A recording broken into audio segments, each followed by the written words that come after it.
নমস্কার বন্ধুরা, সবাই ভালো আছো তো? আমি কিন্তু ভালো আছি।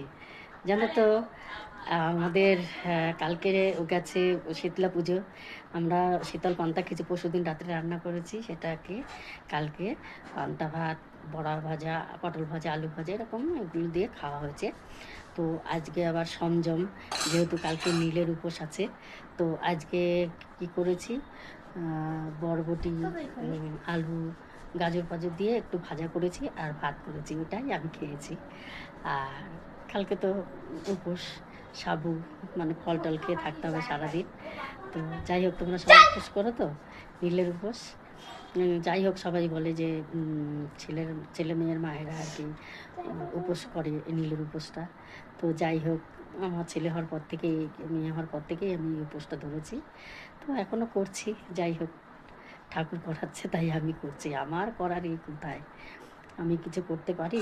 যে হাড়ি সারা ছাড়া একটা গাছের পাতা নড়ে না, আর আমরা তো কোন ছাড়। তো সব ভালো আছে তো? সব সবাইকে আমার বুক ভরা ভালোবাসা, আর বড়দের আমার প্রণাম, ছোটদের প্রীতি শুভেচ্ছা, আর বুক ভরা ভালোবাসা। সবাই ভালো থেকো।